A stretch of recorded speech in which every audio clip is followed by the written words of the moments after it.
हरे राम राम राम हरे हरे.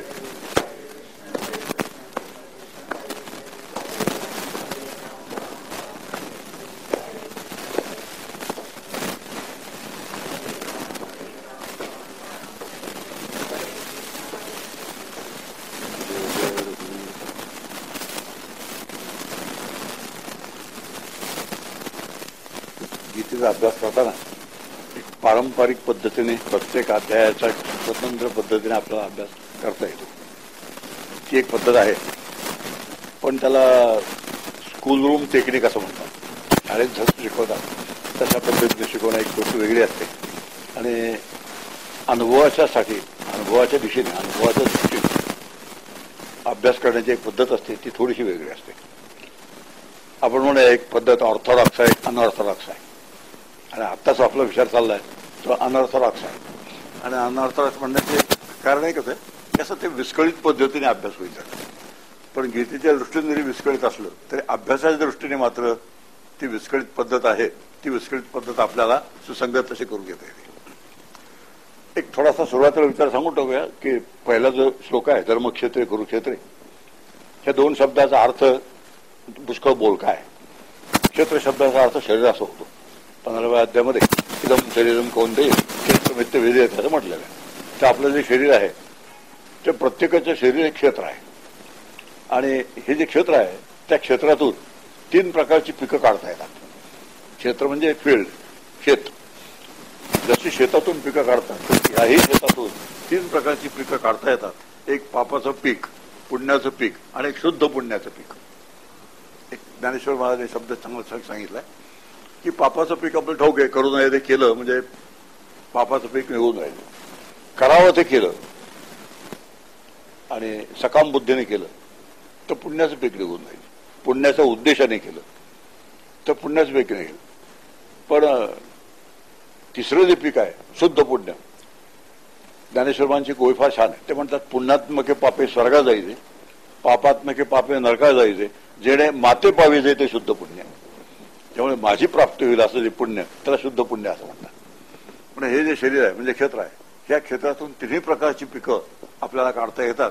त्याला क्रियमाण कर्म स्वातंत्र्य असं म्हणतात. तुम्हाला हे पीक काढायचं स्वातंत्र्य आहे, ते काढायचं असलं तरी स्वातंत्र्य आहे आणि शुद्ध पुण्याचं पीक काढायचं असलं तरी स्वातंत्र्य आहे. त्याचे परिणामही ठरलेले आहेत, काय व्हायचे परिणामही ठरलेले आहेत. पण अशी अपेक्षा आहे सर्व संतांची की शुद्ध पुण्याचं पीक काढावं आणि शुद्ध पुण्याचं पीक काढलं की त्याने भगवंताची प्राप्ती होईल. आणि ते शुद्ध पुण्याचं पीक काढण्यासाठी हे जे क्षेत्र मिळालेलं आहे आपल्याला, शरीर मिळालं आहे, त्याला धर्मक्षेत्र असं नाव दिलेलं आहे.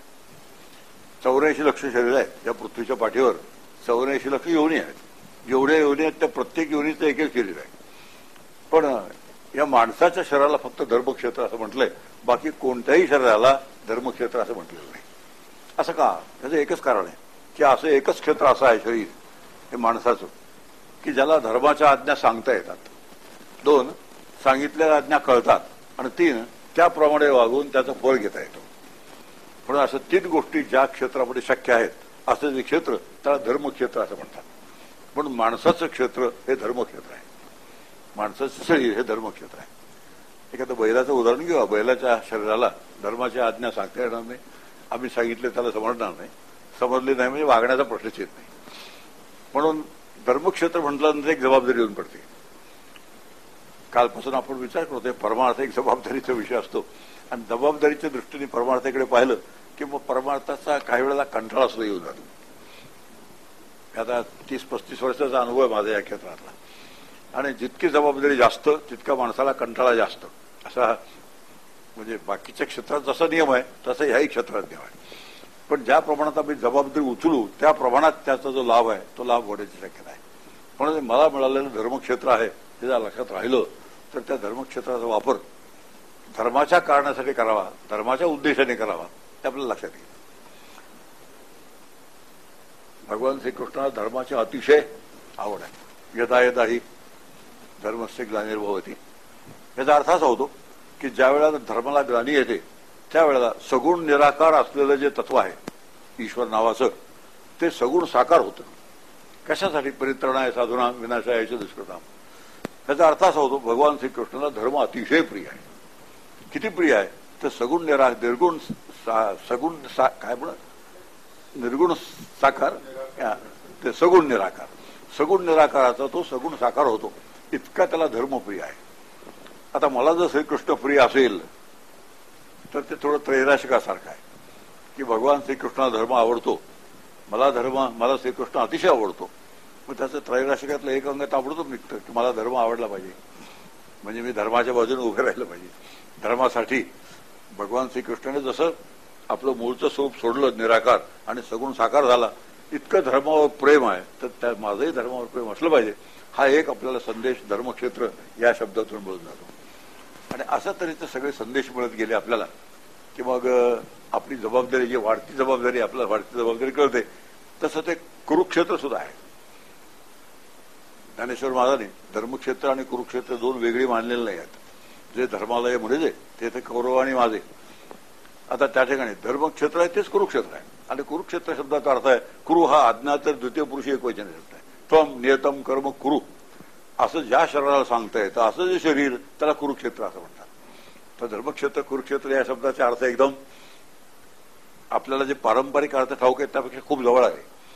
आणि जोपर्यंत असं धर्मक्षेत्र कुरुक्षेत्र आपल्या जवळ येत नाही, ते 2-3 हजार मैल लांब राहतं आपल्यापेक्षा, तोपर्यंत त्या धर्मक्षेत्राचा आणि कुरुक्षेत्राचा आपल्याला जो उपयोग व्हायला पाहिजे तो उपयोग होणं कठीण असतं. मी गेलो होतो कुरुक्षेत्रावरती. तिथे गेल्यानंतर काही गाईड लोक माझ्या मागे लागले. नेहमी नियम असा, न बोलवता आलेला गाईड जो असतो तो नेहमी धोक्याचा असतो. कुठल्याही क्षेत्रामध्ये न बोलवता मिळाला गाईड एखादा तो धोक्याचा आहे. आता तो आला गाईड आणि मला म्हणाला की इथे भीमाने दुःशासनाला मारलं, मला रुपया द्या. आता याला धर्मक्षेत्र असं म्हणतात, याला कुरुक्षेत्र असं म्हणतात. अशा पद्धतीने धर्मक्षेत्र कुरुक्षेत्र आम्ही नाही जर समजावून घेतलं नीट आणि त्याचं जे पारंपरिक स्वरूप आहे आज असलेलं ते तसंच जर राहिलं तर मग आपल्याला धर्मक्षेत्रातून कुरुक्षेत्रापासून काहीच मिळणार नाही. म्हणून आता आमच्या इथे नरसोबाची वाडी आहे, ते असं एक आध्यात्मिक भक्ती क्षेत्र आहे. काय होतं ते सांगतो आणि काय असलं पाहिजे हे दोन्हीतला जो फरक आहे तो फरक लक्षात घ्या. तिथे गेल्यानंतर जाणारे लोक पहिल्यांदा लॉटरीचं तिकीट काढतात, दुकानात जातात, लॉटरीचं तिकीट घेतात. कशासाठी? दत्तात्रेयांच्या कृपेने लॉटरी लागावी हा पहिला उद्देश झालं. क्षेत्राचं हे सुरू झालं, क्षेत्राचं वर्किंग सुरू झालं, क्षेत्राचं महात्म्य सुरू झालं. मग पिके पेढे मिळतात, कवठाची बर्फी मिळते, शंख शिंपले गळ्यात साहित्य सगळं मिळतं. आणि मग उरलेल्या वेळामध्ये दत्तात्रय आहे ते जातात कुठे? जी काही धर्मक्षेत्राची कुरुक्षेत्राची एक जे काय म्हणतात त्याला विल्हेवाट लावलेली आहे. अशा पद्धतीने धर्मक्षेत्राकडे कुरुक्षेत्राकडे आम्ही जर पाहत राहिलो तर त्यातून आपल्याला जे मिळायला हवं, जे मला मिळालं पाहिजे ते मिळण्याची शक्यता आहे. म्हणून धर्मक्षेत्र कुरुक्षेत्र ह्याचे काही जे छान अर्थ आहेत ते आपल्याशी जवळ आणून भिळवणारे अर्थ आहेत आणि मग आपल्याला जबाबदारी टाकणारे अर्थ आहेत. ते अर्थ जर आपण समजून घेतले तर जबाबदारी कळते आणि जबाबदारी कळली की मग त्याचे जे सगळे लाभ आहेत ते सगळे पदरात पडतात. परमार्थाच्या बाबतीत एक फार महत्वाचा विषय असतो की सगळे जे ग्रंथ आहेत, सगळे जे संत आहेत ते आम्हाला जेवढं देऊ पाहतात तेवढं सगळं पदरात पाडून घ्यायची क्षमता आम्ही विकसित करून घ्यायची आवश्यकता आहे. एक फार महत्वाची गोष्ट आहे. ते आम्हाला खूप देऊ पाहतात, पण ते जेवढं देऊ पाहतात तेवढं आम्ही घेण्याची आमची क्षमता नाही आहे. आणि ती क्षमता नसल्यामुळे त्यांनी कितीही द्यायचा जरी प्रयत्न केला तरी आमच्यापर्यंत ते पोहोचत नाही. त्याचं कारण आहे ती क्षमताचा विकासच होत नाही. आणि तो क्षमतेचा विकास जो आहे तो नुसता विचाराने होतो.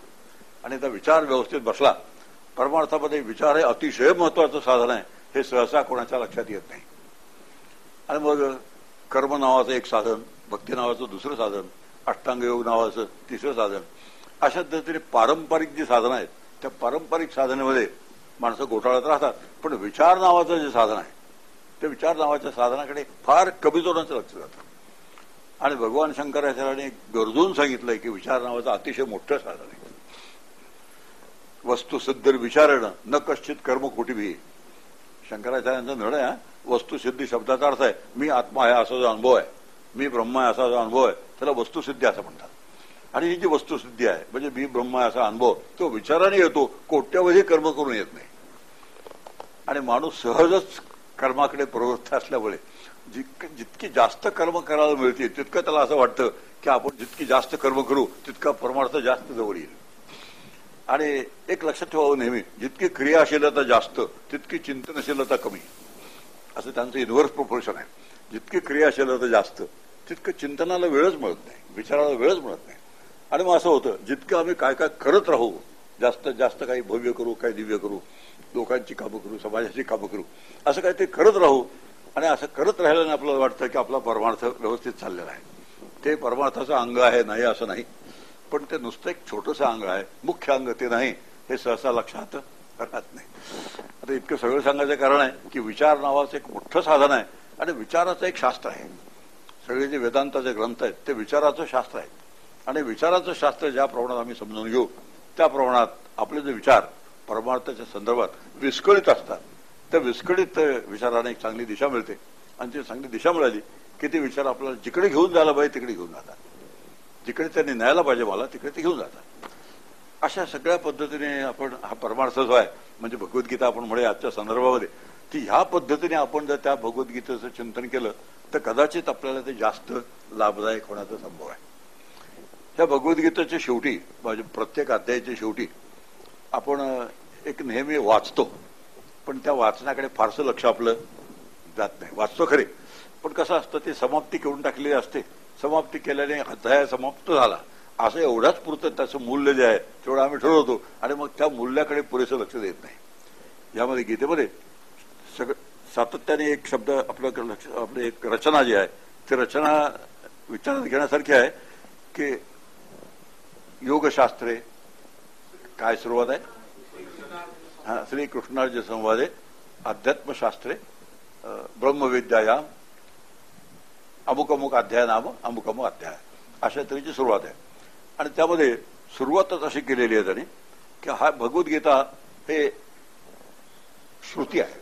म्हणजे भगवद्गीतेला उपनिषदांचं मूल्य, उपनिषत्सु ब्रह्मविद्यायाम योगशास्त्रे श्रीकृष्णार्जुन संवादे. आता ह्याचा अर्थ असा होतो की भगवद्गीता हे एक उपनिषद आहे. थोडा तांत्रिक विचार केला तर भगवद्गीता हा ह्याचा भाग असल्यामुळे महाभारताचा, त्यामुळे महाभारताला स्मृती म्हणतात, त्यामुळे भगवद्गीतेला स्मृती म्हणतात. तांत्रिक दृष्ट्यानं भगवद्गीता स्मृती ही गोष्ट खरी आहे, पण इथे मात्र त्याला श्रुतीचा दर्जा दिलाय, म्हणजे उपनिषदाचा दर्जा दिलाय. आणि म्हणून इथे म्हटलं उपनिषत्सु ब्रह्मविद्यायाम योगशास्त्र श्रीकृष्णार्जुन संवादे. तेव्हा इथं उपनिषदाचं जे मूल्य आहे ते जर लक्षात घेतलं आपण तर या भगवद्गीतेकडे उपनिषदांच्या दृष्टीने पाहता येईल. मग उपनिषद शब्दाचा अर्थ आम्ही लक्षात घेतला की उपनिषदांकडून काय अपेक्षा आहे, उपनिषद आम्हाला काय देऊ पाहतो. उपशब्दाचा अर्थ असा होतो की श्री गुरूंच्या जवळ बसणं, हा उपशब्दाचा अर्थ आहे. उप त्यांच्या जवळ बसून त्यांच्या साध्यांत बसून शिकणं असा उप या शब्दाचा अर्थ होऊन जातो. नि शब्दाचा अर्थ गती देणं असो. नि म्हणजे गती देणे, नियते आणेनं ज्याच्याकडून नेलं जातं तो नि धातूचा अर्थ आहे. आणि सत शब्दाचा अर्थ आहे पकड सैल करणं. एखाद्या गोष्टीची घट्ट पकड असते ती पकड सैल करणं. तीन गोष्टी उपनिषदाकडून अपेक्षा आहे. एक श्रीगुरूंच्या सान्निध्यात बसावं, दोन गती देण्याची व्यवस्था त्यामध्ये कशी आहे, मला गती देण्याची व्यवस्था त्यामध्ये कशी आहे ते समजून घ्यावं.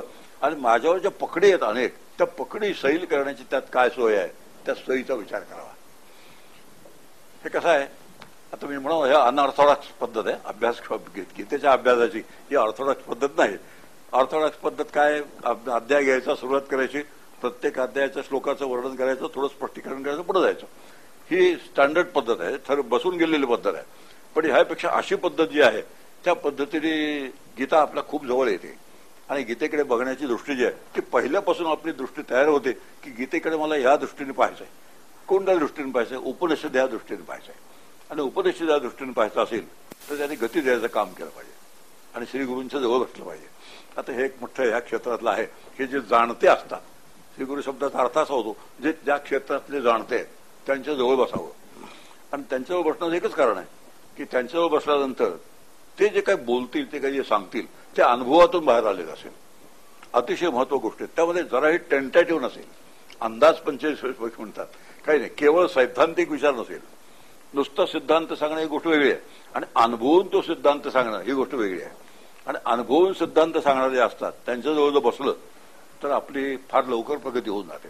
आणि केवळ माहिती आहे दृष्टीने, परमार्थामध्ये एक माहिती आणि ज्ञान यातला जो फरक आहे. परमार्थ हा जो पण माहितीचा विषय होतो तोपर्यंत त्या परमार्थातून आपल्याला फारसं काही मिळत नाही. पण तो जेव्हा ज्ञानाचा विषय होतो तर त्या परमार्थातून आपल्याला काहीतरी बरंच काही मिळण्याची शक्यता असते. म्हणून जे जाणते असते त्यांच्या जवळ बसावं. भगवद्गीतेमध्ये श्लोक आहे, तद्विद्धी प्रणिपातेन परिप्रश्न सेवया उपदेक्षन्ते ते ज्ञानम ज्ञानिनस्तत्वदर्शना. आता गीतेचा अभ्यासच आहे. आता ह्या पद्धतीने गीतेचा अभ्यास सुरू झाला आपला, की उपनिषदामध्ये कोणाजवळ बसावं, तो उपदेक्षन्ते ते ज्ञानम ज्ञानिनस्तत्वदर्शना. तत्वदर्शना हा शब्द त्यातला महत्वाचा आहे. म्हणजे ज्यांनी तत्वाचं दर्शन घेतलेलं आहे, ज्यांनी तत्वाचा अनुभव घेतलेला आहे, असं जे असतात त्यांच्याजवळ बसावं. उपशब्दाचा अर्थ जो ब्रह्मज्ञाने पारंगतू, एकनाथ महाराजांनी त्याचा फार छान अर्थ केलाय. जो शब्दज्ञाने पारंगतू ब्रह्मानंदी सदा डुल्लतू शिष्य प्रबोधिनी समर्थू यथा उचितू निज भावे. असं जो कोणी असेल त्याच्या जवळ बसावं, त्याला उप असं म्हणतात. जो शब्दज्ञाने पारंगतू, परमार्थात जे शब्दाचं ज्ञान आहे ते सगळं शब्दांचं ज्ञान त्याला असलं पाहिजे. म्हणजे गीता उपनिषद ब्रह्मसूत्र याचा व्यवस्थित अभ्यास त्याचा झालेला असला पाहिजे. कशासाठी अभ्यास? तर ज्या शंका विचारल्या जातील त्या सगळ्या शंकांची उत्तर द्यायची क्षमता त्याजवळ असली पाहिजे. कारण बोलल्यानंतर, सांगितल्यानंतर शंका येणं, संशय येणं, प्रश्न निर्माण होणं स्वाभाविक आहे. त्या प्रश्नांची उत्तर द्यायची क्षमता त्याजवळ असली पाहिजे. यासाठी तो याच्यामध्ये शब्दज्ञानात पारंगत असला पाहिजे. नुसतं पारंगत असून चालत नाही, तर शब्दज्ञान जे सांगतात ते जे ब्रह्म आहे त्या ब्रह्माचा त्याला अखंड अनुभव असला पाहिजे. ब्रह्मानंदी सदा डुल्ल तू.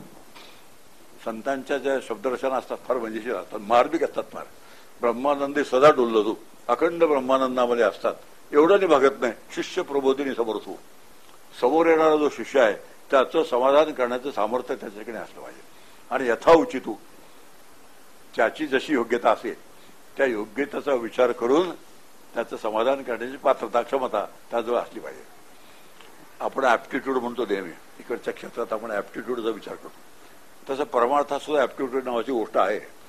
आणि ते ऍप्टिट्यूड लक्षात घेऊन, त्याचा अधिकार लक्षात घेऊन जर त्याला शिकवलं तर त्याचा उपयोग होतो. आणि आपले जे हे आहे सहज पिंड आहे, फार महत्वाचं, फार सुंदर शब्द आहे आपल्या साध्या भाषेमध्ये. एखाद्या माणसाचा एखादा पिंड असतो, त्या पिंडाला अनुकूल जर त्याला शिक्षण मिळालं तर फार लवकर प्रगती होते. आणि पिंड बदलून घ्यायची जर त्याला पाळी आली तर ती प्रगती लवकर होणार नाही. म्हणून त्याचा जसा पिंड असेल तसं त्याला शिकवलं जर. आता 3 प्रकारचे पिंड असतात. एक अतिशय क्रियाशील असतो, अतिशय क्रियाशील असतो, पिंड क्रियाशील आहे. दुसरा एखादा पिंड असतो तो भावनाशील पिंड असतो, प्रेमळ पिंड असतो. तिसरा एखादा प्रेमळ असतो तो बुद्धिनिष्ठ असतो. आणि चौथा कोणी असतो अत्यंत निग्रही असतो. असे 4 प्रकारचे लोक आपल्या जगामध्ये बाहेर मिळतात. अतिशय क्रियाशील, त्यांना कर्मयोग सांगावा, त्यांच्यासाठी कर्माचे निरनिराळे प्रकार त्यांना सांगावे. ते फक्त निष्काम बुद्धीने त्यांनी करावं असं त्यांना सांगावं. त्या निष्काम बुद्धीने चित्त शुद्ध होईल. चित्त शुद्ध झालं की त्याला मग अंतिम शुद्ध जे आहे आत्मा नावाचं त्याचा वेध लागेल. असं फार छान घडी बसवून दिलेल्या. जर मी कर्म निष्काम बुद्धीने केलं तर माझं चित्त शुद्ध होतं. आणि एकदा चित्त शुद्ध झालं की अंतिम शुद्ध जे आहे त्याची ओढ लागते आपल्याला. पण अंतिम शुद्धाची ओढ लागण्यासाठी चित्ताची कमीत कमी शुद्धता तरी असली पाहिजे. हे सहज होणारी गोष्ट आहे. इतके एक शुद्धता आली की पुढची शुद्धता आपल्याला मिळावी अशा तऱ्हेची ओढ लागणं हे क्रमविकास ज्याला म्हणतात, सहजच होऊन जातो. असं ते हा जो क्रियाशील आहे त्याला कर्म सांगावं लागतं. जे भावनाशील आहेत त्यांना भक्ती सांगावी लागते. जे बुद्धिमान आहेत, बुद्धिनिष्ठ आहेत, त्यांना ज्ञानयोग सांगावा लागतो, सांख्ययोग सांगावा लागतो. आणि जे अतिशय निग्रही आहेत त्यांना अष्टांग योगाचा अभ्यास सांगावा लागतो. योग चित्तवृत्ती निरोधा. आता असा पिंड ओळखून त्या पिंडानुसार त्याला मार्गदर्शन करणारा असा जो कोणी असतो त्याच्याजवळ जावं, त्याला शरण जावं. आणि त्याला जवळ याला उप असं म्हणतात. आणि ती शब्दाचा अर्थ आहे गती देणं. भगवद्गीतेचा अभ्यास केल्यानंतर एक 7-8 प्रकारच्या गती आपल्याला मिळाल्या पाहिजेत. आणि त्या गती आपल्याला मिळतात की नाही ह्याच्यावर आपलं लक्ष जर राहायला हवं असेल तर त्या गती समजून घ्यायची गरज आहे. आता आलं हा भगवद्गीतेचा अभ्यास आहे चाललाय, गीतेचा अभ्यास चाललाय, पण वेगळ्या पद्धतीने आपण गीतेचा अभ्यास करतोय. आता गती देणं शब्दाचा अर्थच असो, त्या कुठून कुठे कुठे कुठे किती किती प्रकारच्या गती आहेत तो सुद्धा आपल्याला विचार करता येण्यासारखा. एक पहिली गती आहे अज्ञानाकडून ज्ञानाकडे गती. ही गतीच आहे. बेसिकली आपण सर्वजण अज्ञानात असतो. आणि अज्ञानात असतो शब्दाचा अर्थ असा होतो, अज्ञान कशाला म्हणायचं? मी शरीर आहे असं वाटणं हे अज्ञान नंबर 1. मी कर्ता आहे असं वाटणं हे अज्ञान नंबर 2. आणि भोवतालचं जग सत्य आहे असं वाटणं हे अज्ञान नंबर 3. असे 3 प्रकारची गोष्टी ज्या तिथे असतात तेथे अज्ञान असतं. अज्ञान शब्दाचा आणि तीच पकड असते आपल्यावर. आपण तिसरा जो शब्द वापरला सत, आणि सत शब्दाचा अर्थ पकड सैल करणे. ही ज्या 3 पकडी आहेत आपल्या अंतःकरण असलेल्या, त्या सैल करण्याचं काम उपनिषदाने केलं पाहिजे. म्हणजे पहिलं मी म्हणजे माझं शरीर आहे, ही पहिली पकड आहे. त्याला गाठ असं म्हटलेलं आहे उपनिषदामध्ये, त्याला ग्रंथी असं म्हटलंय. आणि ग्रंथी भेद म्हणजे गाठी सोडणं, गाठी सोडून द्यायचं काम करणं हे श्रीगुरूंनी करायचं असतं. म्हणजे उपनिषदाने ते काम केलं पाहिजे. मी शरीर आहे असं जोपर्यंत मला वाटतं तोपर्यंत माझं अज्ञान आहे. मी करता आहे असं जोपर्यंत मला वाटतं तोपर्यंत अज्ञान आहे. आणि भोवतालचं जग सत्य आहे असं जोपर्यंत वाटतं तोपर्यंत अज्ञान आहे. आणि अज्ञानाकडून ज्ञानाकडे गती द्यायचं काम भगवद्गीतेने केलं पाहिजे, तर ते उपनिषद आहे. आता आपल्या सगळ्यांनाच ठाऊक आहे, मी म्हणजे माझं शरीर अशी अत्यंत घट्ट पकड आपल्या सगळ्यांच्यावर आहे. ती इतकी पकड इतकी सहज आहे की ती पकड माझ्यावर आहे हेही माझ्या लक्षात येत नाही. इतकी पकडता, इतकी सहजता त्या पकडीला आहे. मग कोणीतरी लक्षात आणून दिल्यानंतर संत जेव्हा आम्हाला सांगतात, अरे तू म्हणजे तुझं शरीर नाहीस, त्यावेळेला आम्हाला लक्षात येतं की इतके दिवस मी म्हणजे माझ्या शरीराला शरीर समजत होतो. हे केव्हा लक्षात येतं? कोणी जेव्हा सांगतं तू म्हणजे तुझं शरीर नाहीस, त्यावेळेला हे कळतं. इतकी त्या पकडीला काय आहे, इतकी सहजता आहे. आणि ही जी सहजता आहे ती सहजता अज्ञान, अतिशय तीव्र अज्ञान असल्याचं लक्षण आहे. आणि ह्यातून बाहेर काढणं हे मोठं मुश्किल काम असतं. ते काम उपनिषदांनी केलं पाहिजे, ते काम गीतेने केलं पाहिजे. म्हणजे गीतेचा अभ्यास करत असताना मी म्हणजे माझं शरीर आहे ह्या पकडीतून मी सैल होतो की नाही, ही पकड माझ्यावरची सैल होते की नाही, हे आपल्यावर लक्ष असेल तर गीतेचा अभ्यास बरोबर झाला. आणि असं जर लक्ष नसेल तर मग गीतेचा पारंपरिक अभ्यास, पाठपाठांतर आहे वगैरे वगैरे, मी काल बोललो तसं काहीतरी होऊन जातं. म्हणून मी शरीर आहे असं जोपर्यंत वाटतं तोपर्यंत अज्ञान आहे. मी करताय असं जोपर्यंत वाटतं, सगळ्यांना असं वाटतं. आणि आपले मग काही वाक्य असतात, मी केलं म्हणून झालं, मी नसेन तर होणार नाही. त्याच्या आणखीन पलीकडे माझ्यानंतर काय होणार कोणास ठाऊक. आता हे जे एक मोठी भावना आहे ना, आपल्यानंतर कसं होणार, घरातल्या लोकांचं, जगातल्या लोकांचं, अशी ज्याच्या मनात असते तो अज्ञानाची मूर्तीच म्हणून समजायला हरकत नाही. अज्ञानाची मूर्ती आहे, माझ्यानंतर काय. आणि त्याच्या पलीकडे एक विकृती असते, मी जर एखाद्या संस्थेत नसेन तर काम होऊ देणार नाही, माझ्या वाचून तिथे अडलं पाहिजे अशी व्यवस्था करून ठेवीन. आता हे जे सगळे हे अज्ञानाचा कळसच आहे. आणि इतक्या अज्ञानाचं एवढं मोठं एक क्षेत्र आहे आपल्यासमोर, आणि त्या सगळ्यातून आपली सुटका करून घ्यायचं काम या गीतेच्या अभ्यासाने आपल्याला करायचं आहे. हे जर आपल्या लक्षात आलं तर गीतेचा अर्थपूर्ण अभ्यास होईल. आणि जर लक्षात आलं नाही तर गीतेचा अभ्यास जसा व्हायला पाहिजे तसा होणार नाही. म्हणून गीतेने अज्ञानाकडून ज्ञानाकडे गती दिली पाहिजे. आणि अज्ञानाची जी 3 रूप आपल्या समोर आहेत की ज्यांना पकडीचंही स्वरूप आहे, त्यातून हळूहळू बाहेर निघायचं काम गीतेचा अभ्यास करता करता झालं पाहिजे, ही अपेक्षा आहे. म्हणून शरीर म्हणजे मी आहे पहिलं, मी करता आहे दुसरं, आणि भोवतालचं जग जसं दिसतंय तसं सत्य आहे. काल आपण पाहिलं आनंदाचे डोही आनंद तरंग, असं तुकाराम माझा अनुभव का आला, त्याचं एकच कारण आहे, भोवतालचं जग आम्हाला जसं दिसतं त्यांना तसंच दिसत नव्हतं. मग त्यांना कसं दिसत होतं, भरला घनदाट हरी दिसे. आता सगळीकडे हरी भरलेला त्यांना दिसतो हरिपाठातल्या प्रमाणे, आणि हरी तर आनंद रूप आहे.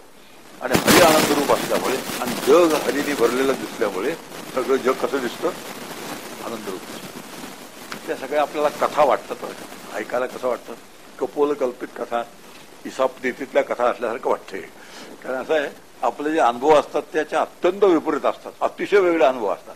आणि अतिशय वेगळे अनुभव असल्यामुळे हे सगळं चाललंय हे आपलं ते संतांना लखलाभ होऊ दे, आम्हाला त्याच्याशी काही येडं नाही, असा निर्णय एक वेळ होऊ द्यायची शक्यता असते. पण असा निर्णय झाला तर हरकत नाही, आपल्याला खरं काय ते समजून घेतलं पाहिजे. आणि खरं असं आहे की अज्ञानातून ज्ञानाकडे गती द्यायचं काम गीतेने केलं पाहिजे. आणि ते काम जर गीतेने केलं तर मग आपल्याला समजायला हरकत नाही. इदम तो ते गुह्यतमम प्रवक्ष्यामी अनुसूयवे. भगवंत अर्जुनाला म्हणतात हे अत्यंत गूढ असलेलं गुप्त असलेलं ज्ञान जे आहे ते मी तुला सांगतो. आणि का सांगतो तर तुझं अज्ञान जावं आणि तुला ज्ञान व्हावं. आणि मग अर्जुनाने पावते दिले, नष्ट मोहा स्मृतिर्लब्धा, माझा मोह होता तो गेला. मोह हे अज्ञानाचं दुसरं नाव आहे, मोह अज्ञानाचा परिणाम आहे. आणि अर्जुनाने पावती दिली, माझा मोह गेला म्हणजे माझं अज्ञान गेलं. याचा अर्थ असा होतो की अर्जुनाला गीतेचा पुरेपूर उपयोग झाला. आणि पुरेपूर उपयोग झाल्याचं लक्षण आहे त्याचं अज्ञान गेलं म्हणजे त्याला अज्ञानाकडून ज्ञानाकडे गती मिळाली. हे काम गीतेच्या अभ्यासाने झालं, अज्ञानाकडून ज्ञानाकडे गती. मग करता कोण आहे? आता ईश्वर कर्तृत्वाकडे गती, जीवाच्या कर्तृत्वाकडून ईश्वराच्या कर्तृत्वाकडे गती. आता मी करताय असं मला वाटतं, तर त्याच्याऐवजी ईश्वर करताय असं जर मला वाटायला लागलं तर समजावं गीतेने जी गती द्यायला पाहिजे ती गती मिळाली. आपल्याला श्लोक माहिती आहे, ईश्वर सर्वभूतानाम हृदयेश्वर्जुन दृष्टती ब्राह्मयन सर्वभूताने यंत्रारूढाने माया. याचा अर्थ असा होतो की करविता ईश्वर आहे, करता जीव आहे आणि अकर्ता आत्मा आहे. एक एक एक समजून घ्यायचं, एक एक समजून घ्यायचं. करविता कोण आहे? करविता ईश्वर आहे. प्रत्यक्ष करणारा कोण आहे? प्रेरणा घेऊन त्याच्याकडून करणारा कोण आहे? तर जीव आहे. आणि अकर्ता कोण आहे? आणि हे तिन्ही इथेच आहेत. जीव जो आहे तोही अंतःकरणातच आहे, जो ईश्वर आहे करविणारा तोही अंतःकरणातच आहे, आणि आत्मा ज्याला म्हणतात, ब्रह्म ज्याला म्हणतात तेही अंतःकरणातच आहे. असं ऐकल्यानंतर जरा गोंधळ होतो. मग जीव किती पर्सेंट आहे, ईश्वर किती पर्सेंट आहे, ब्रह्म किती पर्सेंट आहे आतमध्ये, कोणता कप्पा त्याच्यासाठी आहे, कोणता कप्पा याच्यासाठी आहे, अशा तऱ्हेचे प्रश्न निर्माण व्हायची शक्यता असते. आम्ही काय, जसं आम्ही खोलात जाऊ ना तसतसे पुढचे प्रश्न निर्माण होतात. आम्ही जर खोलात गेलो नाही, आपलं आहे छान आहे, जेवढं आहे तेवढं आम्हाला बरं आहे, पुरेसं आहे, अशा पद्धतीने जर आम्ही अल्पसंतुष्ट राहिलो तर या क्षेत्रात आपल्याला फारसं काही मिळत नाही. पण एक अशी वाटणीच आहे की व्यवहारात अल्पसंतुष्ट नसायचं आणि परमार्थात अल्पसंतुष्ट असायचं, अशी वाटणीच झालेली आहे. असं आहे, व्यवहारामध्ये किती अल्पसंतुष्ट तुम्ही नसला तरी व्यवहाराने जेवढं मिळायचं तेवढंच मिळणार आहे. पण परमार्थामध्ये मात्र ज्या प्रमाणात काम करू, कष्ट करू, साधना करू, त्या प्रमाणातच मिळणार आहे. साधं ट्रकवर लिहिलेलं असतं बरं का, समय से पहले और नसीब से ज्यादा किसी को कुछ नहीं मिलता. आता ट्रक ड्रायव्हरला समजतं, ते आम्हाला समजत नाही. हे एक आश्चर्याची गोष्ट आहे. ते ट्रकवर छान लिहिलेलं असतं. आणि ह्यालाच अगदी असं म्हणतात की प्रपंचात कष्ट करावे, संसारात कष्ट करावे, पण त्यातनं जे मिळणार आहे ते तेवढं ठरून गेलेलं आहे, एवढं एवढं मिळणार आहे, त्याच्या पलीकडे नाही मिळणार. पण परमार्थात कसं, ज्या प्रमाणात कष्ट त्या प्रमाणात त्याचा लाभ आहे. आणि आम्हाला सगळं असं उलटं वाटतं की तिकडे कष्ट केले की खूप काहीतरी मिळेल, आणि इकडे कष्ट केले की जे मिळणार आहे ते कोणाच ठाऊक खरं असेल का. एक गोष्ट, खरंच तसं कोणाला मिळत असेल का. बरं, ते नाही मिळालं तर असं काय मोठं बिघडतंय, आमचं चांगलं चाललंय आता, असे जे काही हे निर्माण होतात, एक मनाचे विचार निर्माण होतात, त्या सगळ्या विचारातून सुटका करून घ्यायची असेल तर यथार्थ चिंतन गीतेच झाल्याशिवाय ते होणं शक्य नाही. पण एक फार सुंदर आहे, ह्या जीव, ईश्वर आणि ब्रह्म ह्या तिघांचं आपापसातलं नातं कसं आहे. तर नातं आपण पाहिलं, ईश्वर करविता आहे, जीव करता आहे आणि आत्मा अकर्ता आहे. तर त्यातून एक निष्कर्ष निघतो, जीवानं ईश्वराची उपासना करावी, ईश्वराच्या आज्ञा पाळाव्यात, आणि जीवानं ईश्वराच्या आज्ञा पाळून त्याची उपासना करून अकर्ता आत्मा मी आहे असा अनुभव घ्यावा. असा तिघांचा पण सुंदर संबंध आहे. आता असा संबंध कसं, चिंतन करत गेलो तर हे सगळं लक्षात येतं, आणि चिंतन नाही करत गेलं तर मग असे सांगितल्यासारखं कंपार्टमेंट कोणाला कुठला आहे अशा तऱ्हेचा जो विचित्र प्रश्न आहे तो विचित्र प्रश्न निर्माण होतो. जाऊ दे, त्याचं उत्तर आहे, पण आता ते उत्तर द्यायच्या भानगडीत पडत आपल्याला गती पुष्कळ बघायचे. आणि या सगळ्या गती ज्या आहेत त्या गती आपल्याला मिळत आहेत की नाही गीतेच्या अभ्यासातून, याविषयी आपण जागरूक असलं पाहिजे. आपले विचार चाललाय आता की ईश्वर, जीव आणि आत्मा किंवा ब्रह्म ह्या तिघांचं आपापसातलं नातं कसं आहे. मी आता एक विधान केलं, जीवाने ईश्वराची उपासना करावी, त्याच्या आज्ञा पाळाव्या. जीवाने ईश्वराची उपासना केली, त्याच्या आज्ञा पाळल्या की चित्त शुद्ध होतं, चित्त शांत होतं. मग ईश्वर कृपा होते. ईश्वर कृपा नावाची कृपा आहे, शास्त्र कृपा नावाची दुसरी कृपा आहे, गुरुकृपा नावाची तिसरी कृपा, आत्मकृपा ही चौथी कृपा आहे. ह्या चार कृपा कर्मविकासाने होणाऱ्या आहेत. जीवाने ईश्वराची उपासना केली ती ईश्वराची कृपा त्याच्यावर होते, ईश्वराची कृपा झाली तर शास्त्राची कृपा होते, आणि शास्त्राची कृपा झाली श्रीगुरूंची कृपा होते, श्रीगुरूंची कृपा झाली की आत्मकृपा होते. आणि आत्मकृपा शब्दाचा अर्थ आहे मी आत्मा आहे, मला अनुभव आला की ती माझ्यावर आत्मकृपा झाली. आत्मकृपा शब्दाचा एक नेमका अर्थ असा, मी आत्मा आहे हा मला अनुभव आला की माझ्यावर आत्मकृपा झाली. त्याच्यासाठी काय पाहिजे, मग गुरुकृपा पाहिजे, शास्त्रकृपा पाहिजे, ईश्वर कृपा पाहिजे. ईश्वर कृपा ही किल्ली आहे, सगळ्या कृपांची किल्ली कुठे असेल तर ईश्वर कृपेमध्ये आहे. आणि ईश्वराची कृपा केव्हा मिळते, ज्यावेळेला आपण त्यांनी सांगितल्यासारखं कर्म करतो आणि त्याची उपासना करतो, त्यावेळेला त्याची कृपा मिळते. आणि त्याची कृपा झाली की पुढच्या कृपा असते असते आपल्याला मिळतात. क्रमविकासाचे हे 3 भाग आहेत.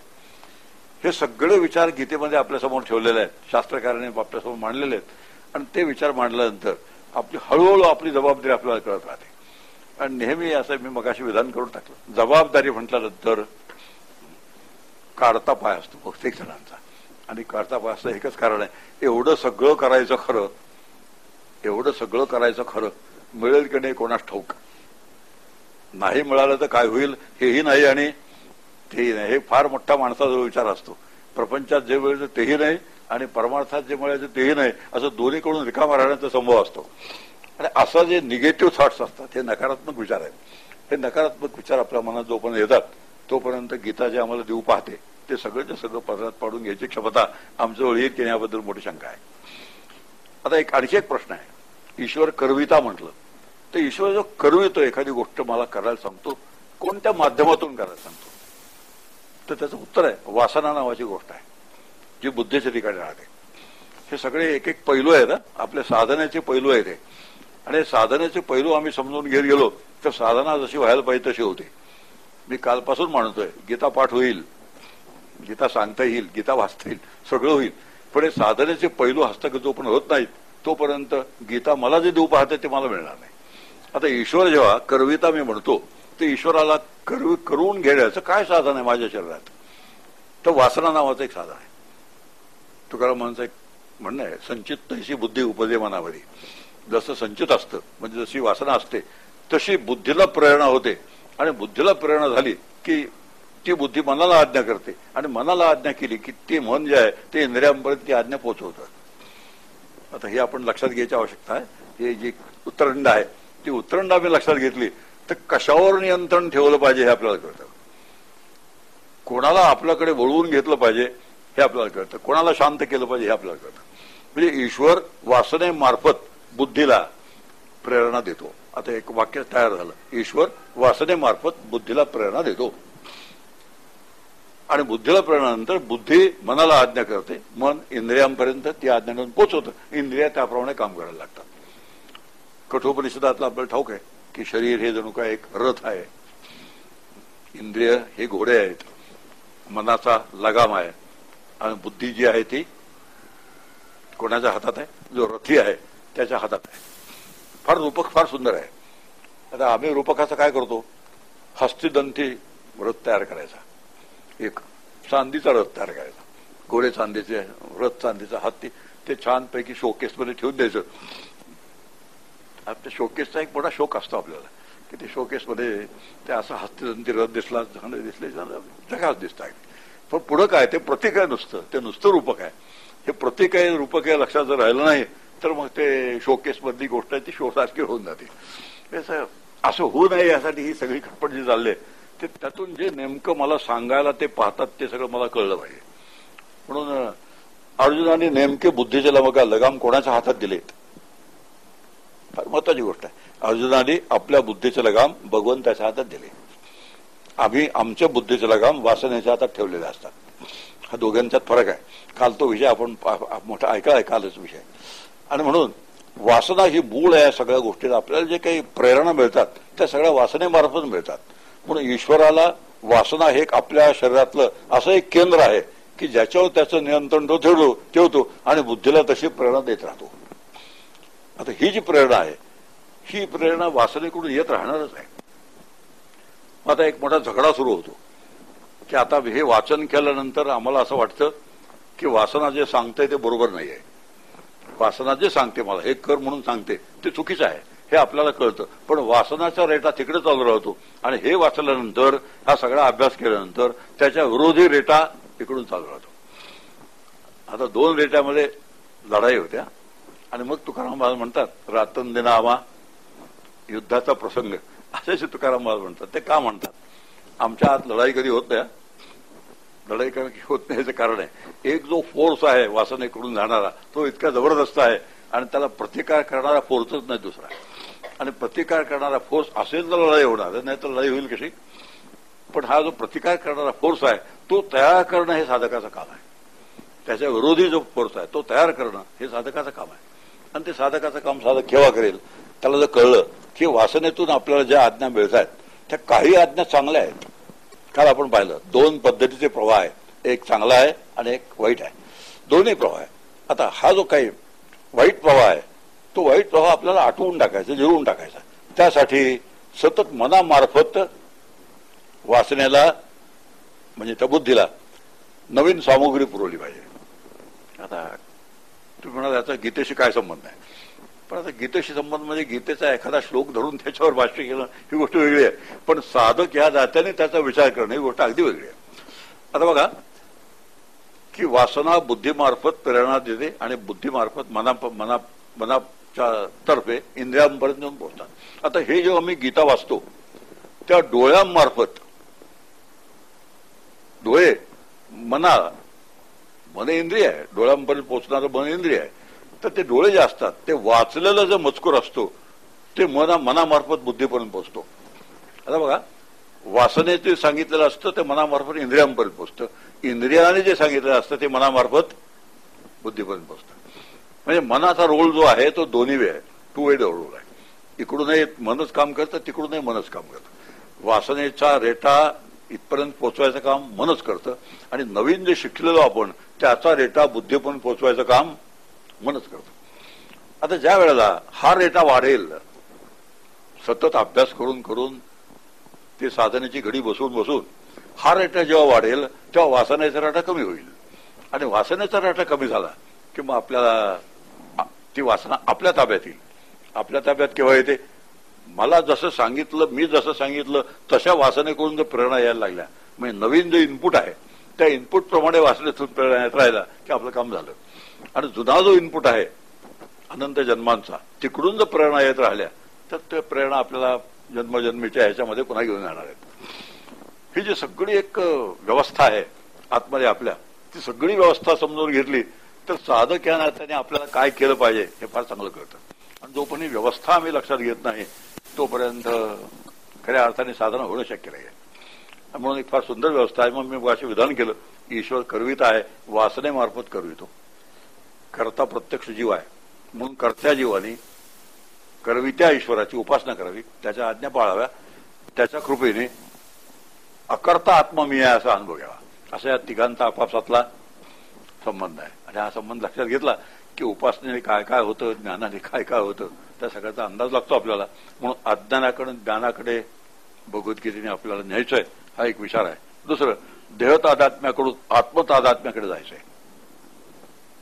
तो मगाशी थोडा विचार झाला. देहतादात्म्य आहे आणि देहतादात्म्य शब्दाचा अर्थ आहे देह म्हणजे मी आहे हा जो 100% निर्णय आहे त्याला देहतादात्म्य असं म्हणतात. त्याला समर्थ देहबुद्धी असं म्हणतात. आणि देहबुद्धी शब्दाचा अर्थ आहे मी आणि देह यात काहीही फरक नाही असं जे आपल्याला वाटतं त्याला देहबुद्धी म्हणतात, त्याला देहतादात्म्य असं म्हणतात. मला वाटतं गेल्या वर्षी आपण थोडा या संबंधी विचार केला होता. त्यातून बाहेर पडण्यासाठी काय युक्ती करावी ती युक्ती गेल्या वर्षी आपण पाहिली होती. आता गेल्या वर्षी म्हणजे खूपच दिवस झाले त्याला. ते एक मोठा प्रश्न असतो की so much water has phloem down the bridge असं म्हणतात तसं. आता थोडस त्याची उजळणी करूया आपण. जर आपल्याला देहतादात्म्यातून बाहेर पडायचं असेल तर एक वाक्य जर लक्षात ठेवलं चांगलं कायमचं तर देहतादात्म्यातून बाहेर पडायला मदत होते. ते वाक्य असं आहे, जे माझं आहे ते मी नाही. हे वाक्य आहे, जे माझं आहे ते मी नाही.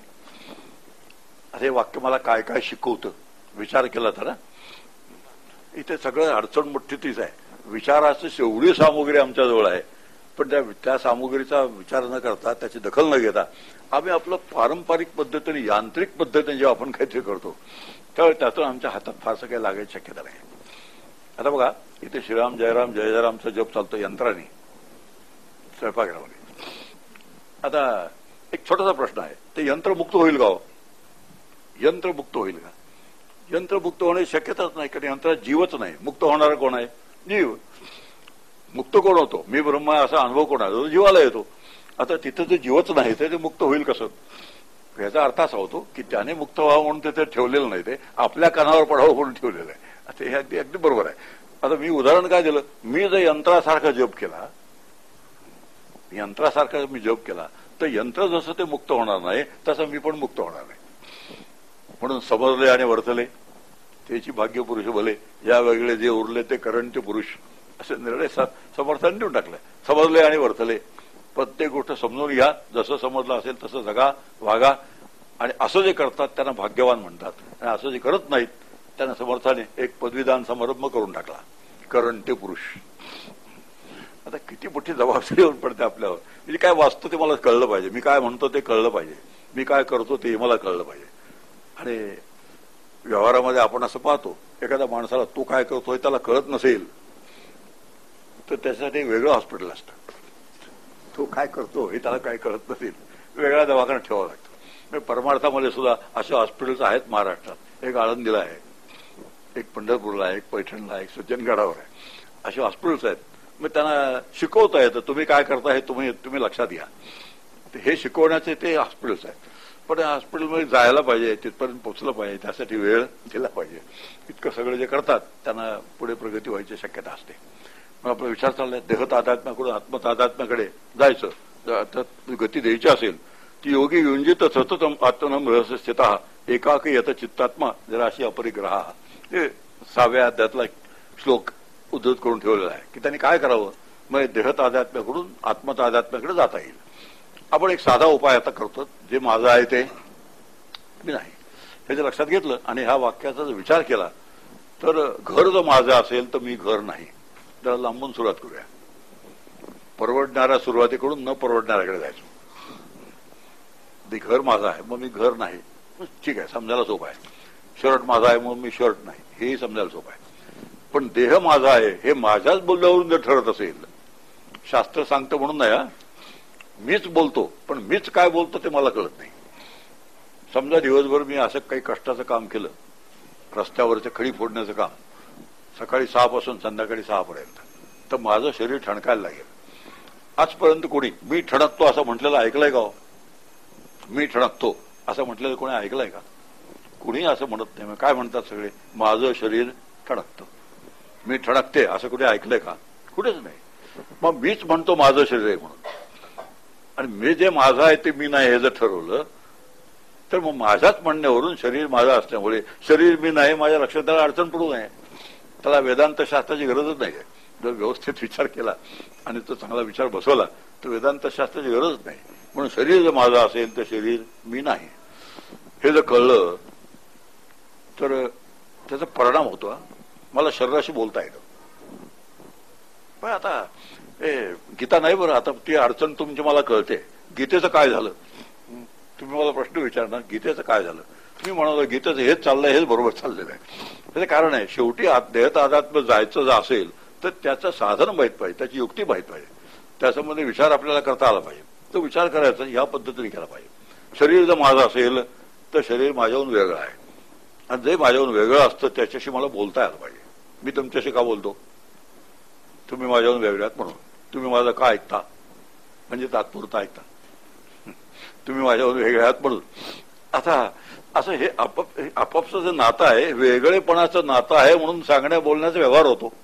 मग तसं शरीर माझ्याहून वेगळं असेल, शरीराशी बोलता यायला पाहिजे. समजा शरीर ठणकायला लागलं, माझं शरीर ठणकायला लागलं, तर जो खरा साधक असेल तो शरीराशी बोलेल आणि तो म्हणेल शरीराला तू ठणकतोस हे मला कळतं. कोण ठणकतोय? नाही लवकर समजायचं. तू ठणकतोस हे मला कळतं. तुला मी रात्रभर विश्रांती देतो, गरम पाण्याची आंघोळ घालतो, थोडं मालिश करतो, एक ॲस्पिरिनची गोळी देतो, रात्रभर विश्रांती घे, मग तुला उद्या सकाळपर्यंत बरं वाटेल. आणि उद्या सकाळपर्यंत तुला बरं वाटलं की पुन्हा तू माझ्या कामाला सुरुवात केली पाहिजेस. कळलं सगळं चक्र? आता हे सगळं चक्र जर लक्षात आलं आपल्या, तर मग साधकाने आपल्या शरीराशी बोलायला शिकलं पाहिजे. हे साधनेचं एक फार सुंदर रूप आहे, हे आपल्याला लक्षात येत नाही. आणि ते लक्षात आलं तर मग फार सोपं होऊन जाईल. देहतादात्म्याकडून आत्मतादात्म्याकडे जाणं हे अतिशय सोपं होऊन जाईल. मग शरीराशी बोलायचं. समजा शरीर जायची वेळ आली, आता अवघड गोष्ट आहे, तिथंच तर जिंकायचं असतं. शरीर जायची वेळ आली, शरीराशी बोलता आलं पाहिजे. तुझी जायची वेळ झाली असेल तर त्याला तू तरी काय करणार? मी तुला सांभाळण्याचा खूप प्रयत्न करणार आहे, ऑपरेशन पाहिजे ते करणार आहे, वाटतील ते औषध देणार आहे, तू जाऊ नयेस म्हणून खटपट मोठी करणार आहे, कारण तू माझं काम फार चांगलं करतोस. आणि त्या उपर तुझी जायची वेळ झालीच असेल तर तू तरी काय करणार? Good bye.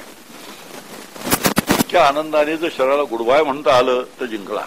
तर गीतेचा अभ्यासक झाला आणि असं नाही म्हणता आलं तर मग नाही जिंकला, हारला. म्हणजे परमार्थामध्ये हार आणि जीत अत्यंत स्पष्ट आहे. हरतो कोण आणि जिंकतो कोण या गोष्टी परमार्थात अतिशय स्पष्ट आहेत. आणि ही स्पष्टता आपल्याला कळली तर साधन म्हणजे नेमकं काय असतं आपल्याला कळतं. आणि मग यांत्रिक साधनं जी असतात ती यांत्रिक साधनं हळूहळू गळून पडतात. आणि जे वैचारिक साधन आहे, आता जे साधन आपलं ते वैचारिक साधन आहे, ते वैचारिक साधन आपण करायला शिकतो. मी एक विधान केलं की सकाळी उठल्यानंतर तू माझ्या कामाला पुन्हा सुरुवात केली पाहिजे असं मी शरीराला म्हणतो. आता बघा, तुम्ही सगळेजण पहिल्याने घरी होता 1-2 तासापूर्वी. तुमच्या बुद्धीने असं ठरवलं की आपल्याला इथे जायचं. ठरवायचं काम कोणी केलं? निर्णय घ्यायचं काम बुद्धीने केलं. पण प्रत्यक्षात तुम्हाला इथे आणायचं काम कोणी केलं? शरीराने केलेलं आहे. जर शरीराने तुम्हाला इथे आणलं नसतं तर बुद्धीचं ठरवणं तुमच्या घरातच राहिलं असतं. म्हणून शरीर हे तुमचं काम करून घ्यायचं साधन आहे. हे आपल्याला समजायला काय फार वेळ लागत नाही. आणि साधनही वापरणाऱ्यापासून नेहमी वेगळं असतं. साधनही वापरणाऱ्यापासून नेहमी वेगळं असतं. जसं मी लाटण्याने पोळ्या करतो, लाटणं हे पोळ्या करण्याचं साधन झालं आणि ते वापरणाऱ्यापासून नेहमी वेगळं असतं. असं जर शरीरापाशी सतत दुरावा निर्माण करून ठेवला ते असतानाच, बघा फार महत्वाची गोष्ट आहे, शरीराशी ते जिवंत असताना जर दुरावा निर्माण करून ठेवला ते एक दिवशी खरंच जेव्हा दूर जायची वेळ येते तेव्हा मग त्याचा त्रास होत नाही. हे साधन आहे. आणि हे साधन जोपर्यंत आपल्याला कळत नाही आणि हे साधन जोपर्यंत करता येत नाही जसं करायला पाहिजे तसं, तोपर्यंत साधना नावाची गोष्ट जी आहे ही वरवरचीच राहणार आहे. आणि अशी वरवरची उथळ जी साधना आहे ते आज पण कोणाच्या कामाला आलेली नाही. आणि ही जी एक साधनाची पद्धत आहे ती साधनाची पद्धत अत्यंत शास्त्रशुद्ध आहे, अनुभवाशी सुसंगत आहे, आपल्या अनुभवाशी जुळणारी आहे, अत्यंत तर्कसंगत साधन आहे. अगदी तसंच मनाचं आहे, तसंच मनाचं आहे. मन माझं आहे का नाही?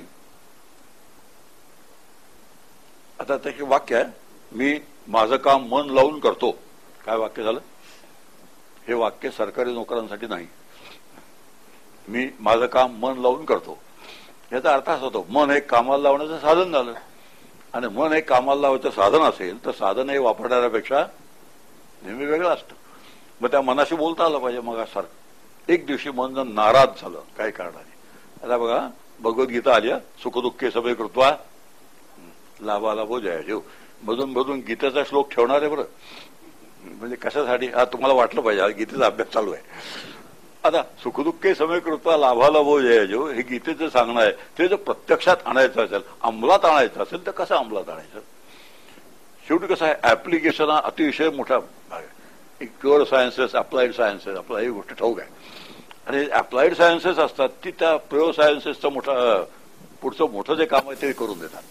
तसं अप्लाइड हे जी फिलॉसॉफी आहे ते अप्लाइड फिलॉसॉफी ह्या पद्धतीने अंमलात आणली तर ती फिलॉसॉफी काम करते, नंतर ती फिलॉसॉफी ग्रंथातच राहून जाते.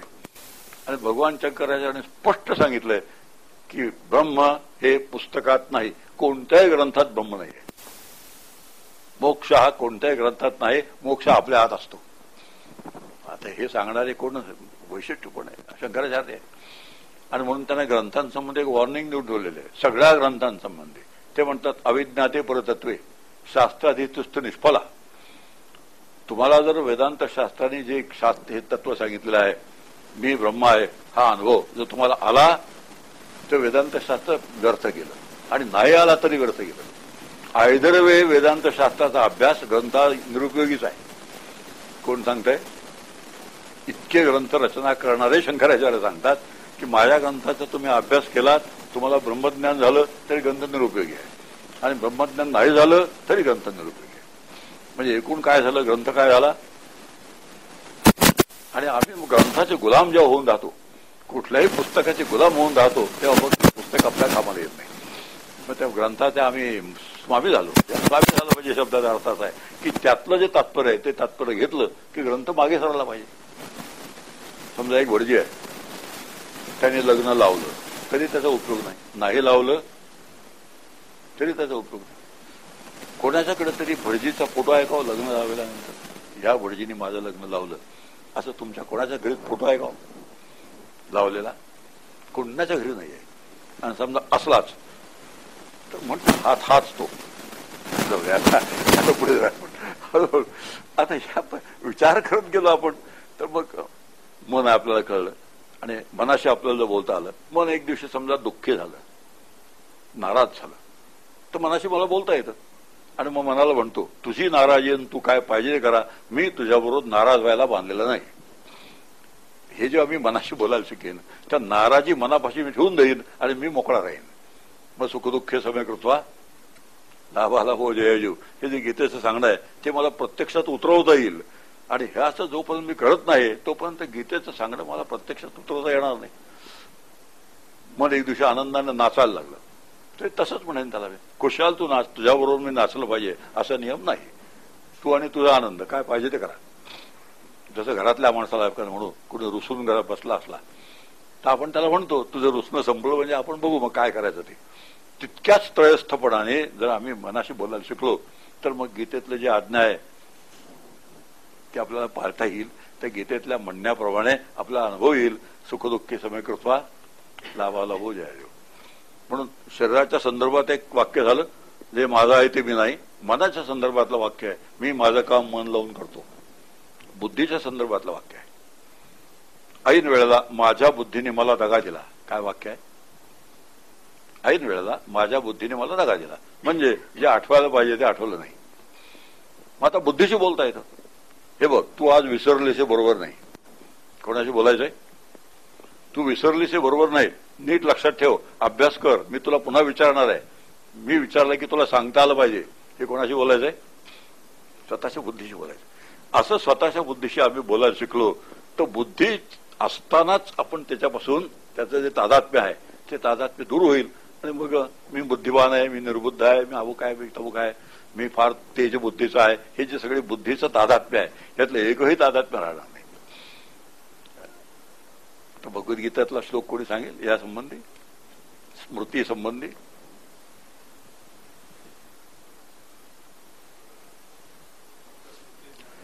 वृत्ती मत्त स्मृतिर्ज्ञानम अपोहनम च, मत्त स्मृती ज्ञानम अपोहनम च. याचा अर्थ असा होतो की बुद्धीची स्मृती जी आहे ती आत्म्याच्या सत्तेवर आहे आणि विस्मृती सुद्धा आत्म्याच्या सत्तेवर आहे. आता स्मृती आत्म्याच्या सत्तेवर, विस्मृती आत्म्याच्या सत्तेवर. ज्याच्या सत्तेवर स्मृती आणि विस्मृती आहे तो मी आहे. हे जर लक्षात आलं तर बुद्धीचं असलेलं जे तादात्म्य आहे ते बुद्धीचं तादात्म्य निघून जातं. म्हणजे बुद्धी असतानाच बुद्धीची जवळीक सोडून द्यायची, मन असतानाच मनाशी जवळीक जी आहे ती सोडून द्यायची, शरीर असतानाच शरीराची जवळीक आहे ती जवळीक सोडून द्यायची. अशा पद्धतीने आम्ही जर सोडून देत राहिलं, अगदी एक्झॅक्टली प्राण्याच्या बाबतीत तसंच करता येईल. आता कोणाची गाठ आली?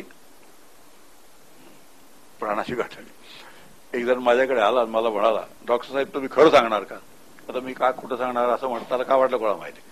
मी त्याला म्हणालो, मी तुझ्या प्राणाची शपथ घेऊन खरं सांगतो. तो म्हणाला असं कसं चालेल, तुम्ही काही सांगाल, प्राण माझे. मग मी जरा वाक्य बदललं, मी माझ्या प्राणाची शपथ घेऊन कसं. प्राण कोणाचे झाले? माझा आहे. काय ठरलंय? जे माझं आहे ते मी नाही. मग प्राण जर माझे असतील तर मी प्राण नाही. मग मी प्राण नसेल तर मी कोण आहे? मग प्राणाचा प्राण मी आहे.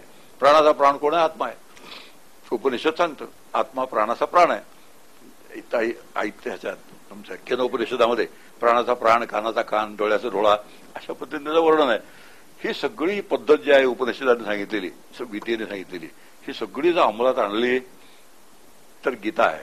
मग ती साधनात रूपांतर होत आहे. आता काहीच जर केलं नाही तर गीतेसारखा ग्रंथ या जगात झालेला नाही. आमच्या भारताची गीता आहे, स्वाभिमान आहे इत्यादी. हे नुसतं काय आहे, नुसत्या अभिमानाच्या स्वाभिमानाच्या बोलण्याच्या गोष्टी राहतात. प्रत्यक्षात ती गीता तशी मोठी का आहे हे जोपर्यंत मला कळत नाही आणि त्या मोठेपणाचा मला उपयोग जोपर्यंत करून घेता येत नाही तोपर्यंत गीतेचा मोठेपणा हा अकॅडमिक चिंतनाचा चर्चेचा विषय राहतो. या पलीकडे आपल्या हातात काय राहत नाही.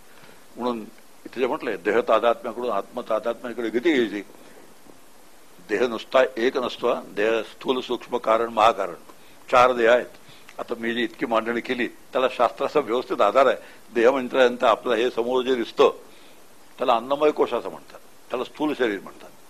मग पुढे सूक्ष्म शरीर आहे ज्याच्यामध्ये मन आहे, बुद्धी आहे, प्राण आहे, हे सगळे म्हणून सूक्ष्म शरीर तयार होतं. त्याच्यानंतर कारण शरीर ज्याला झोप म्हणतात ते कारण शरीर आहे. असं 4 शरीर म्हटल्यानंतर साधकाला ताबडतोब शरीर म्हटलं की 4 स्थूल, सूक्ष्म, कारण, महाकारण हे अगदी असं डोक्यात बसलेलं असलं पाहिजे. तर त्याला साधक म्हणतात. झोपेतून जाग आल्यानंतर नुसतं शरीर म्हटलं 4, एक शरीर नाही, जे समोर दिसते ते नाही, 4 शरीर आहेत. आणि जे 4 शरीर आहेत त्या 4ही शरीराशी तादात्म्य सोडायचंय, हे गीतेच्या अभ्यासाने व्हावं अशी कल्पना आहे. म्हणजे देहतादात्म्याकडून आत्मतादात्म्याकडे जाता येतं. स्वकर्तृत्वाकडून ईश्वर कर्तृत्वाकडे. मग अशी म्हणाल ईश्वर सर्वभूताना, मी करता ही भूमिका जाते, तू करता ऐसे म्हणून तेणे तू दासबोध. तू स्वतःला करता समजतोस तर कष्टी होतोस. मग करता कोण आहे? करता तू आहे.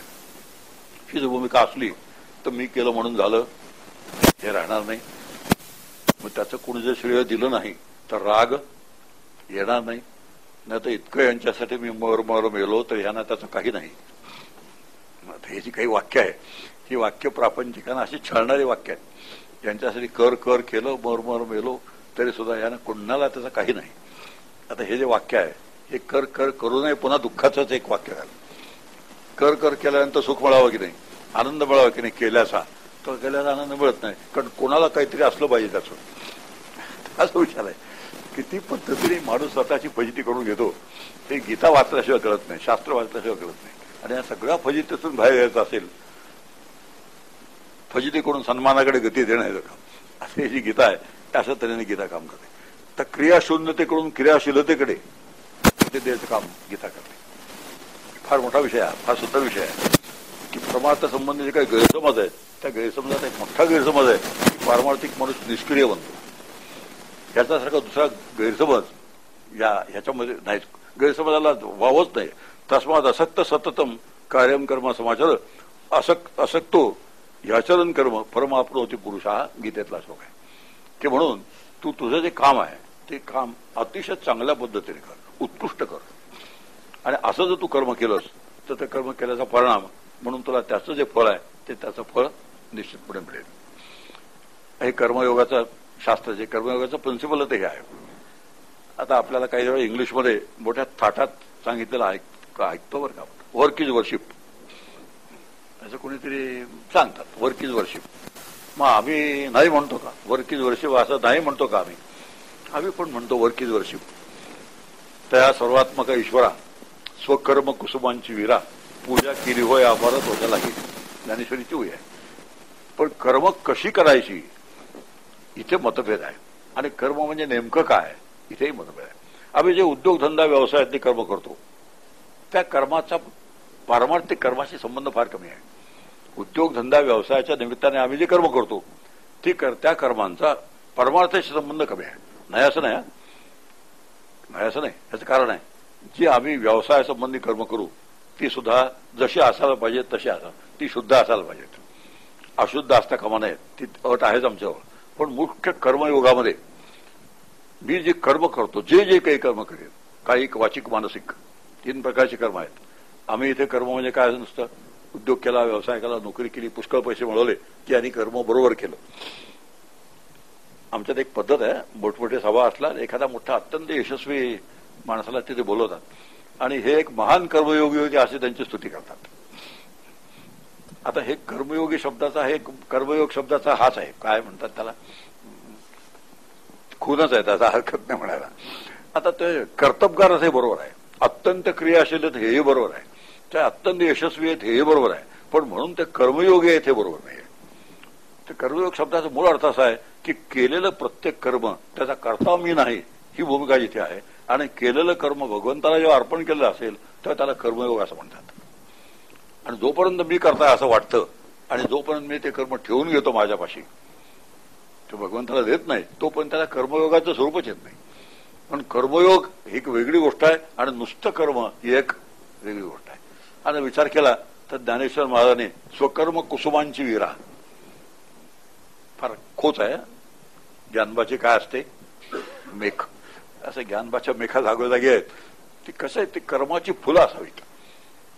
आणि आम्ही देवाला जी फुलं वाहतो ती नेहमी सुंदर आणि सुगंधी असतात. धोत्र्याचं फुल देवाला कधी वाहत नाही आपण. रस्त्यात कुठलं तरी फुल दिसलं आणलं व्हायला असं नाही करत. मग गुलाब, मोगरी, चंपा वगैरे असं सुंदर फुलं. तशी कर्माची फुलं सुद्धा सुंदर आणि सुगंधी असावीत ही अट आहे. मी जे कर्म करतो ती कर्म सुंदर आणि सुगंधी असावी. आणि मग अशी जी फुलं आहेत, स्वकर्म कुसुमांची विरा पूजा केली होय अपारा तोषा लागी, त्याला संतुष्ट करण्यासाठी तशी पूजा करावी. आणि कोणाची पूजा करावी तिथे आणखी एक मेघ आहे, सर्वात्मका ईश्वरा. वर्किंग वर्शिपमध्ये ह्यातलं काहीच नाही की कर्म सुंदर असावेत असाही आग्रह नाही, ते सर्वात्मक ईश्वराला अर्पण केलेले असावेत असाही आग्रह नाही, नुसतं वर्शिप म्हणून सोडून देतात ते. आता सर्वात्मक शब्दाचा अर्थ असा आहे, सर्वांच्यात जो व्यापून आहे तो एक. आणि दुसरा सर्वात्मक शब्द असा आहे, सर्वांना जो खाऊन टाकतो तो. सर्वान अत्ती म्हणजे सर्वांचं भक्षण करतो त्याला सर्वात्मक म्हणतात, आणि सर्वांच्यात व्यापून राहतो त्याला सर्वात्मक म्हणतात. असे सर्वात्मक शब्दाचे दोन अर्थ आहेत. म्हणून असं जे सर्वांच्यात व्यापून राहिलेला जो आहे त्यांच्या प्रसन्नतेसाठी जे तुम्ही कर्म कराल तेव्हा ती खऱ्या अर्थाने कर्माने केलेली पूजा होते.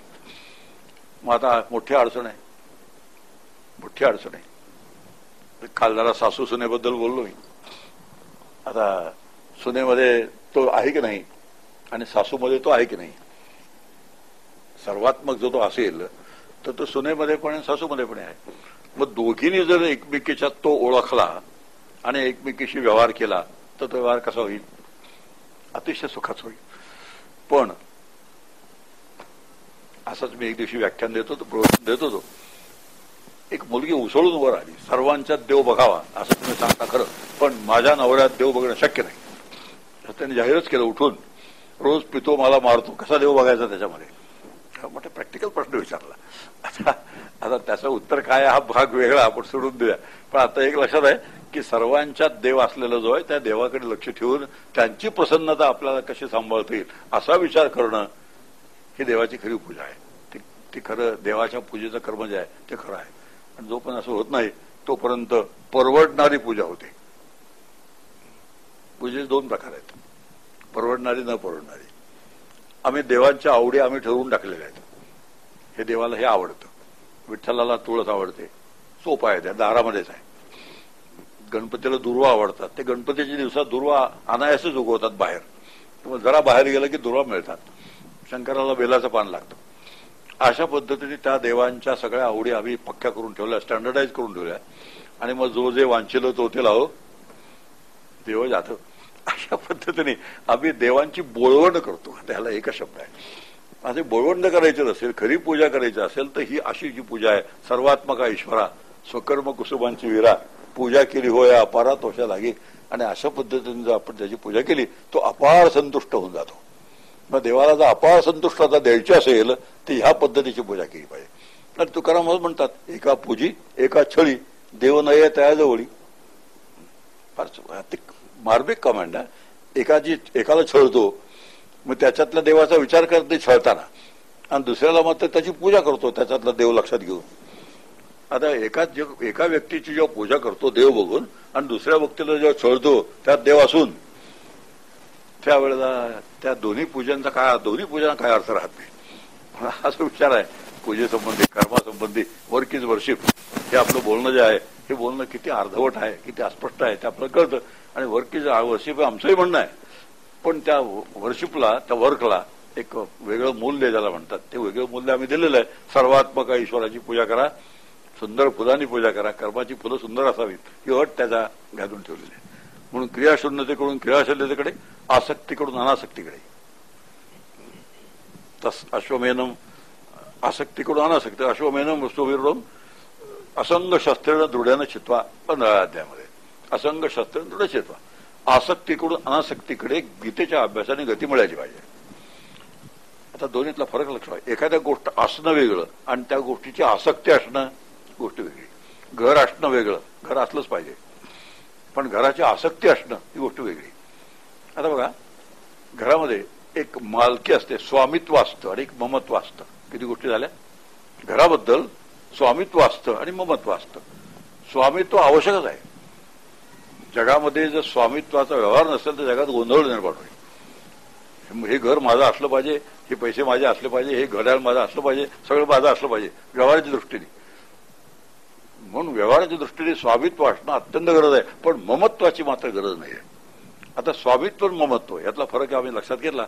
आता सटल फरक आहे. मालक असण्यात काही दोष नाही, पण ज्याचा मी मालक आहे त्याला आसक्त राहण्यात, त्याच्या चिंतनात राहण्यात, ते किती चांगलं आहे म्हणण्यात, त्याच्या संबंधित दुसऱ्याशी तुलना करण्यात, हा जो प्रकार आहे तो आसक्तीतून होतो. माझं घर सुंदर आहे मान्य आहे, तुम्हाला शक्य आहे, तुमची क्षमता आहे, तुम्ही सुंदर घर केलं, फार छान आहे, पण माझं घर अतिशय सुंदर आहे असं घर गावात सहसा सापडणार नाही. आणि मनातल्या मनात त्याच्यापेक्षा सुंदर आहे, त्याला भाग्य लागतं. काय साधी गोष्ट आहे का? आता अशा पद्धतीने जेव्हा हे विचार सुरू होतात त्यावेळेला त्या घराची आसक्ती असं सिद्ध होतं. म्हणजे आसक्तीत दोष आहे, ममत्वात दोष, स्वामित्वात दोष नाही, ममत्वात दोष आहे.